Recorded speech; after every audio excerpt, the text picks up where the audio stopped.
Online or you're new here, I'm the youth minister here. Usually Sam's up here speaking, but I get the privilege to do that today. So in Sam fashion, I want to start with a story that has nothing to do with the message. Have you ever felt set up? I don't know if you ever have, but I have an experience where I did. I had a really close friend that came to me one day and said, man, I'm super excited about my new job. It's going to make me lots of money, flexible hours. I'm really excited about this new job.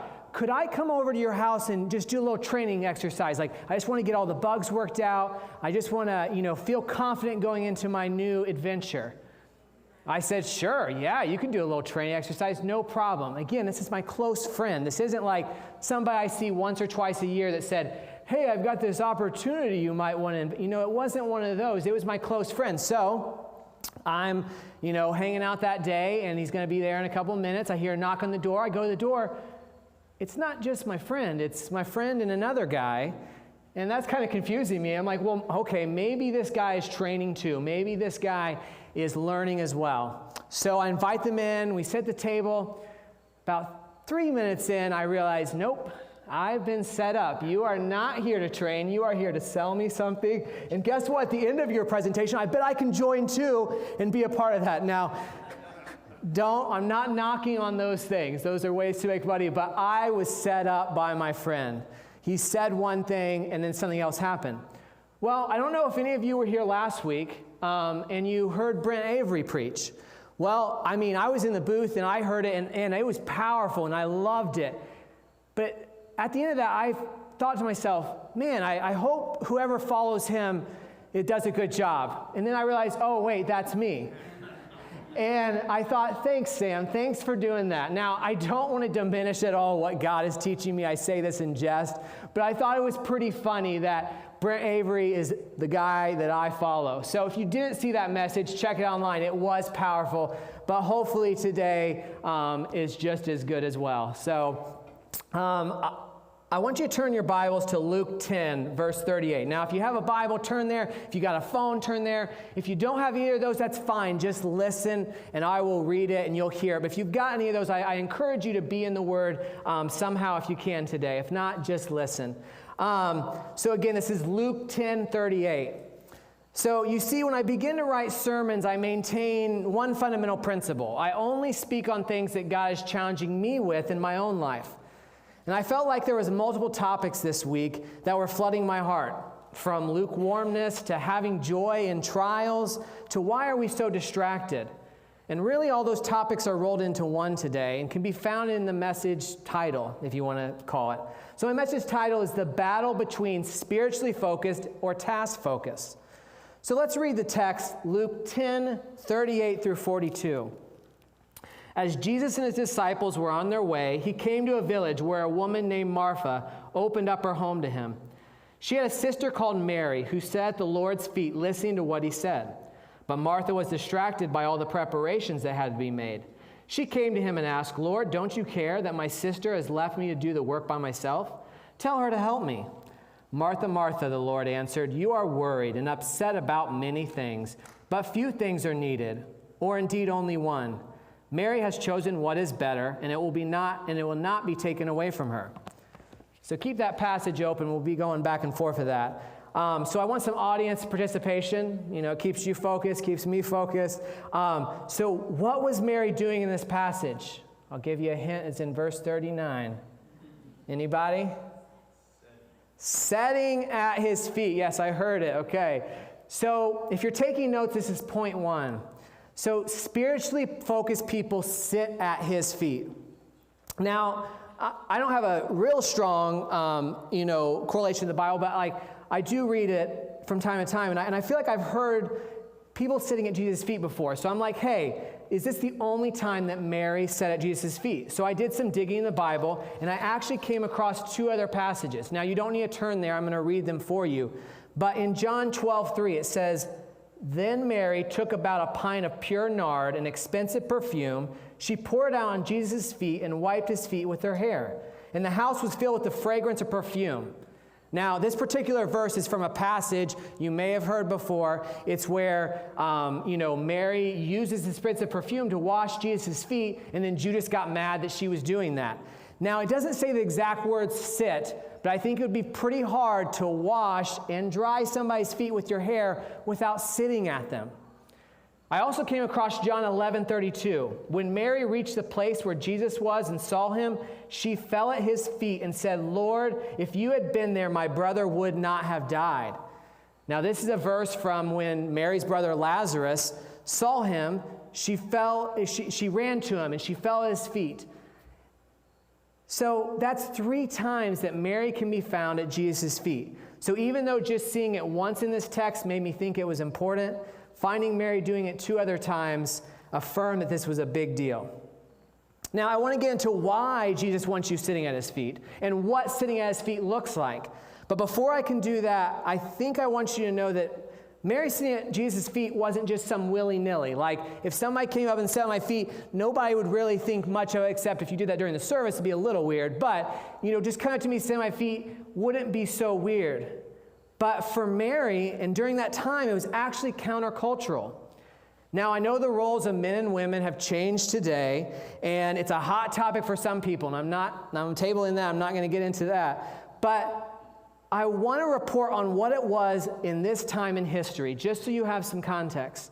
So as I said, Mary was doing, what she was doing during this time was countercultural. You see, in synagogues, only men preached, and only men taught. And if any woman would have happened to hear a temple priest talk, it was usually from way, way in the back. Or maybe that evening, around the dinner table, one of the men would retell the women what they heard spoken today. That's just how the times were. So for Mary to be listening, and even more for her to be sitting at the front of Jesus, at Jesus' feet, was definitely out of the norm. But Mary broke the rules. Mary didn't care if the world wanted her to do it differently. Mary saw value in sitting at Jesus' feet and didn't care if it wasn't her intended role. And I think we should see that value as well. So what does sitting at Jesus' feet look like? Now, I don't think what I'm about to tell you is a complete list or anything, but I think sometimes we like to make God's word more confusing than it needs to be. So here it is simply. Sit at his feet and hear his word, spoken through Sunday messages, podcasts, daily devotions, and many more ways. We should also bow at his feet in worship. Again, worship can come in so many forms.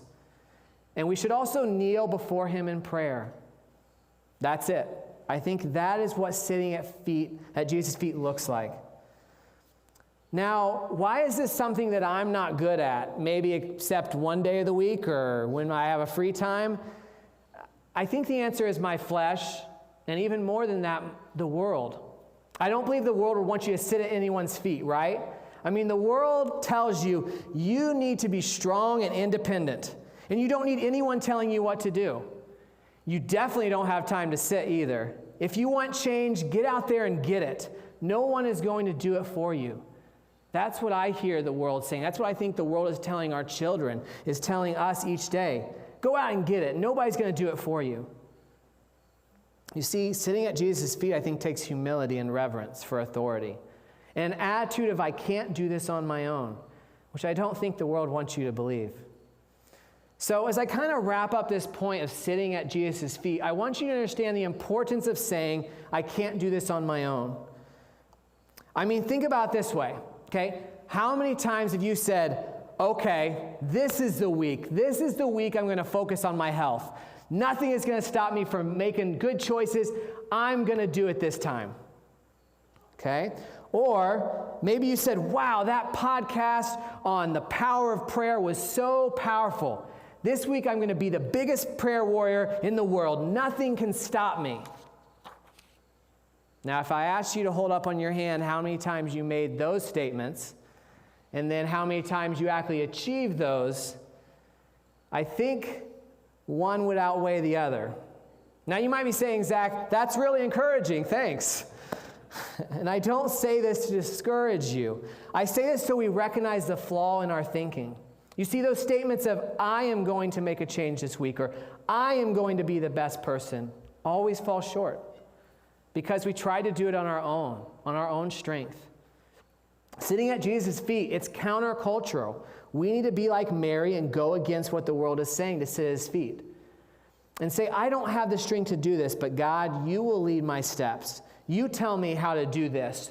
Or I want to sit at your feet and learn your timing, Lord, not mine. Teach me.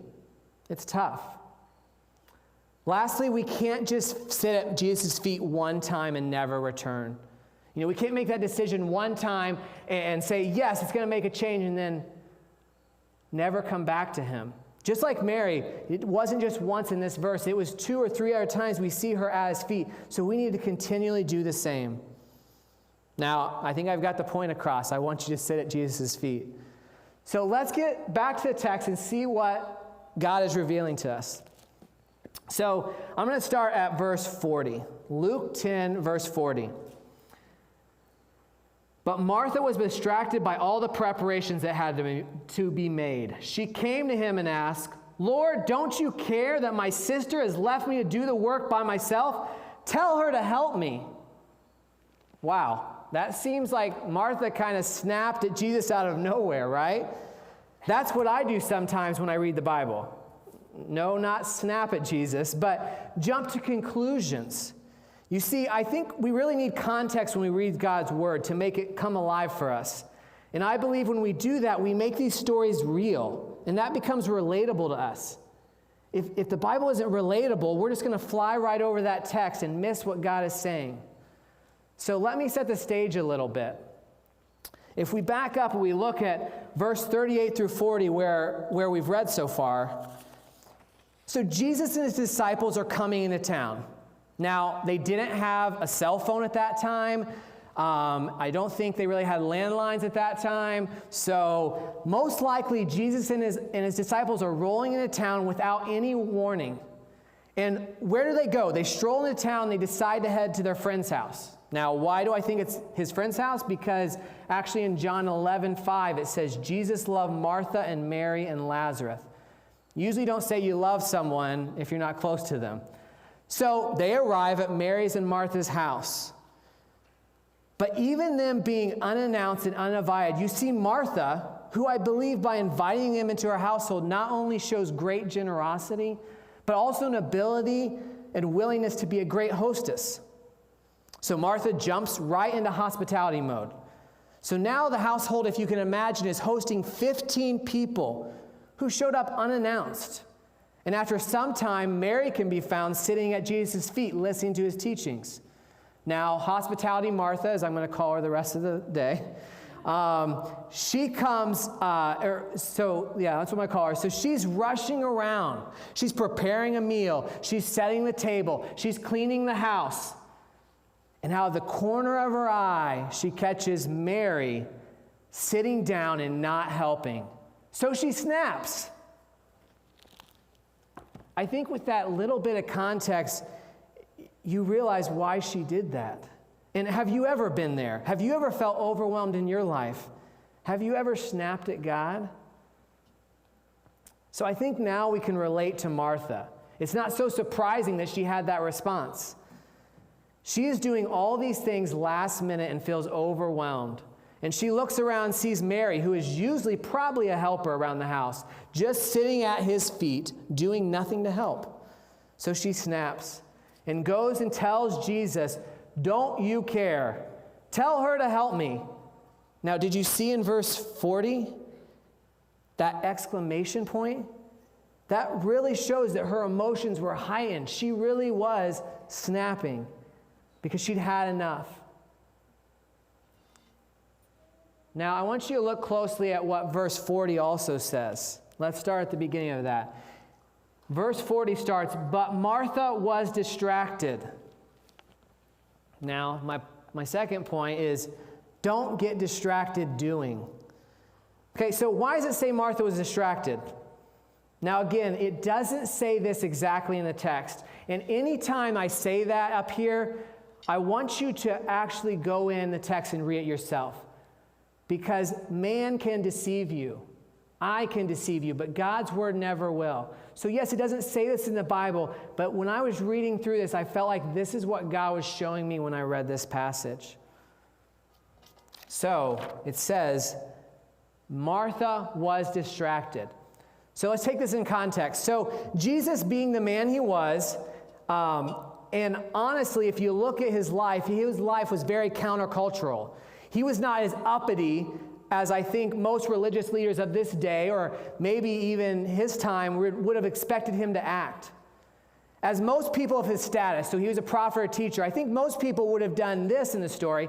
They would have rolled into town and said something like this: I am here to pass great wisdom on to you. Now come, please, make me some food and pamper me with gifts. I am so holy and righteous. I deserve to be treated like royalty. Now, I hope you liked my acting voice, but that's what some people of this time would have done. They would have rolled in like that and expected to be treated like that. But if you know anything about Jesus' ministry, I think you know that he acted completely opposite of that. He probably just rolled into town and wanted to visit with friends and share life. So what I felt like when it said Martha got distracted, it's because she was involved in the conversation and even listening to Jesus share at some point in the evening. But at some point, hospitality Martha kicked in. And what Jesus was saying or speaking about took a back seat to what hospitality Martha thought needed handled. That's where the story really hit home. I relate to Martha, and rightfully so. No, I'm not necessarily hospitality-minded like my wife or other people in this church, but I am a doer. With my job at the church, I do a lot of things. You know, last week, what needs done for youth group? I've got youth group coming up. What needs done? Or what needs to be done for the upcoming banquet? Or what needs to be put in place for the next mission trip? You see, I can get caught up in doing a lot of things, but in all that doing, did I happen to miss maybe reaching out to my friend who is struggling with depression? Or did I miss sharing life with that new couple at church after service because I was just too busy doing to stop and talk?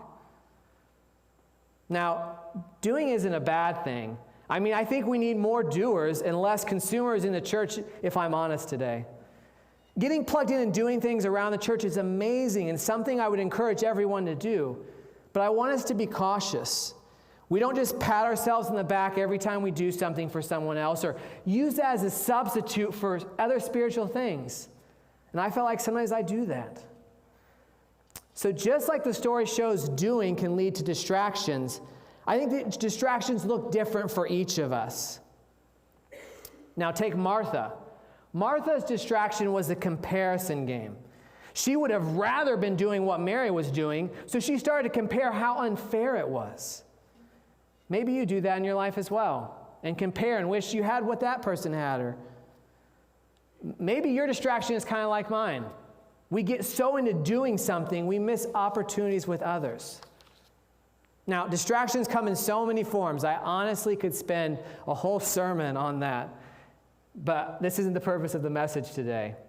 So just focus on when you're doing, what is your distraction? What might come up that you should stay away from and not get distracted while you're doing? Because really, doing is good. There's a lot of good things we can do, but the distraction, what it does is it doesn't tell the whole story, and it robs the joy and opportunity of serving if we don't stay focused. All right, so I want to get back into the text. So let's look at the text in Luke 10. So we're in here 10. So what have we got so far? Verses 38 through 40. So what I think we've got so far is we've got two people. We've got Mary, okay? Mary over here. Mary is spiritually focused, all right? Then we have Martha. Martha, she is tax focused. Now, I don't want you to raise your hand, but I want you to think in your mind, which one of those are you? Are you one or the other? Does one resonate more with you? So that's kind of where we are in the story. I want to set that up really before I get into my last point. I want you to look in the middle. I'm going to start at the middle of verse 40. And I'm going to read to the end. Because again, we have Mary who is spiritually focused. We have Martha who is task focused. But what is Jesus' response to all that? I think there's a lot in here, and I really could spend a whole Bible study on it, but just going to read it and say. So again, middle of verse 40. But Martha was distracted by all the preparations that had to be made. She came to him and asked, Lord, don't you care that my sister has left me to do the work by myself? Tell her to help me. Martha, Martha, the Lord answered, you are worried and upset about many things, but few things are needed, or indeed only one. Mary has chosen what is better, and it will not be taken away from her. Now, if we just take Jesus' response, Martha, Martha, you are worried and upset about many things. Mary has chosen what is better. If we just look at that response, we may say, gotcha. All right, Jesus, he got her. He put her in her place. But I think I want to look a little deeper. And I think if we just skim over, that's what we'd see. But I think there's more to this. Now, remember context. Martha just snapped at Jesus. And while he could have had an array of responses, I love how Jesus uses everything as a teachable moment. As it's what he says right here. It's so calm and patient. He leads out, Martha, Martha. You see, Jesus started with comforting her. He could have started with his reply right away. It said, Martha, your service is unimportant. But he didn't. He comforted her. And the reason why I think that is very, very clear is Jesus' ministry in this Bible shows time and time again that serving is important. I want you to check out these verses. So the first one, I'm not going to read them all, but Galatians 5:13. It talks about rather serving one another humbly in love. This next verse. 1 Peter 4:10. Use those gifts you've received to serve others. Then the last one, Matthew 20:28. I will read this one. Just as the Son of Man did not come to be served, but to serve and to give his life as a ransom for many.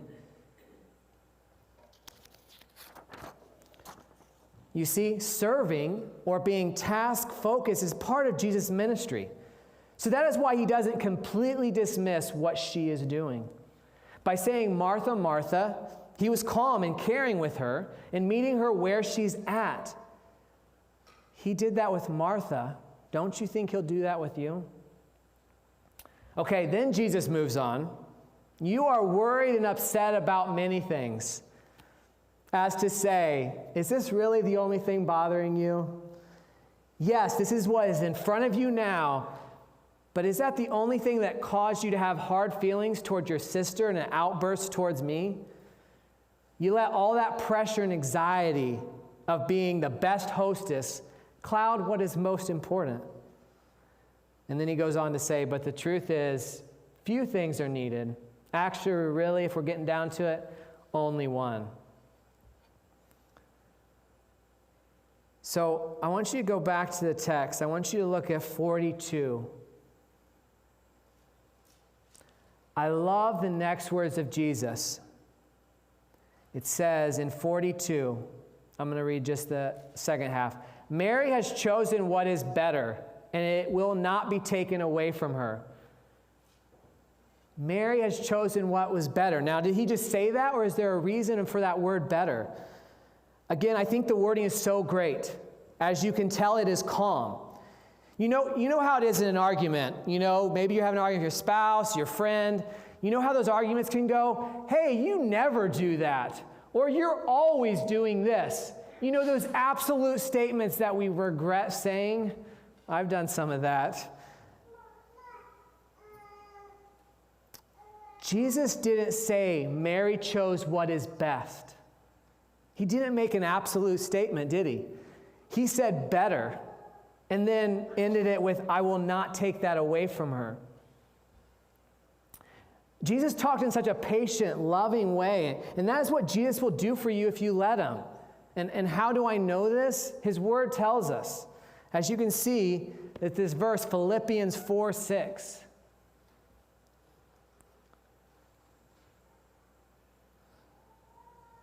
He's patient with you. Now, don't be anxious about anything, but in every situation, by prayer and petition, with thanksgiving, present your request to God. Now, you may look at this passage and think, well, that's what Martha did. Martha presented her problems, but did she really do it the right way? Was she anxious? So I love God's word and just how amazing it is. So again, what is the right choice after reading that? Now go back. I just asked you, we were spiritually focused, we're task focused. So which should we be for God? Because obviously God shows spirit focused, and this passage I think shows serving or task focused. So I really want to kind of drive this point home so you can have a visual. And I know some of you might be thinking right now, like, I hope I get out before the Colts game because I can watch that JV team play. Well, you might be right. They might show up JV or varsity. We have no idea. But I want you to really focus on this last point so it really drives it home. So as you know, I like to have volunteers come up, and I'm not shy to pull you up here. So just think because you hide your hand doesn't mean you're not going to get called up. But I do like to open it up to an opportunity for two people that might enjoy being on stage. Now, let me tell you a little bit about our exercise before I get to it. One person is going to be explaining instructions, so you want to be a good explainer. And the other person is going to be drawing. So if you're maybe good at drawing or art, you could maybe be good at this. You don't have to be. We might switch roles, who knows. But would anybody be excited to come off stage and help me out with this illustration? Oh, okay. We got Drew and Jenny. All right. Give them a round of applause. Okay.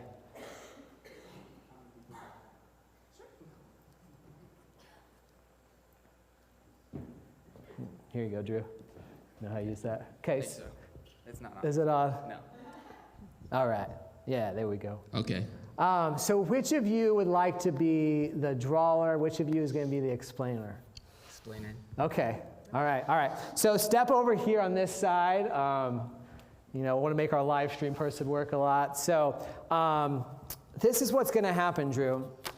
I'm going to pass you an information sheet, okay? And this is your drawing pad. So this is her drawing pad. And I'll actually have you step along this side just so everybody can maybe see a little bit more. Yes, this is great. I love this. So I'm going to hand Drew something to draw. He's going to read instructions. Now, up behind me, we've got a 15-second timer. Jenny, you're going to have 15 seconds after I say start the timer to go.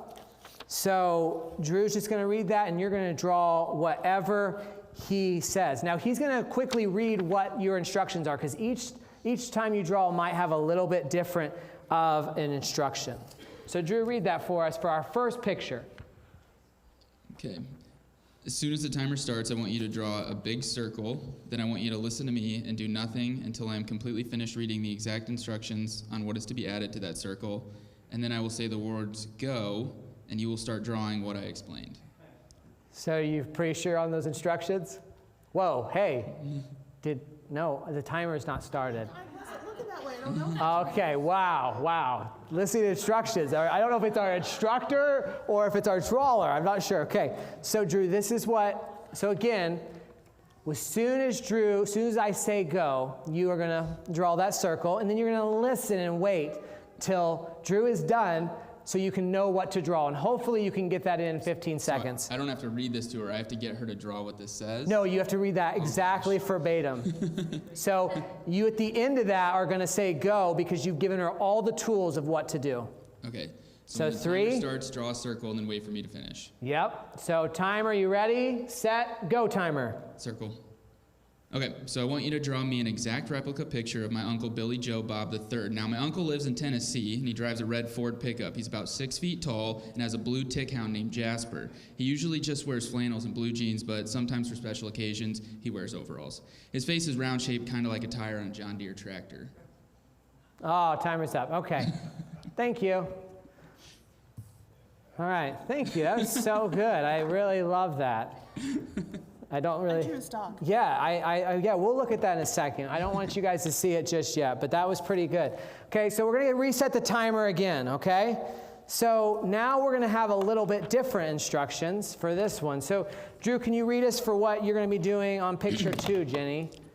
All right, the instructions of exactly what to draw are right here, face down. Okay. So they're right here, face down. Once the timer starts, draw 3 tiny lines at the top of your board. Then you may not draw any more until you finish these 2 tasks. Put 1 ball in each cup and pass out 2 Bibles to 2 different people in the church. And once that is done, turn over this piece of paper and start drawing what it says. And it's that piece of paper. Okay, so you clear on the instructions? Yeah. Okay, so our timer is going to start now.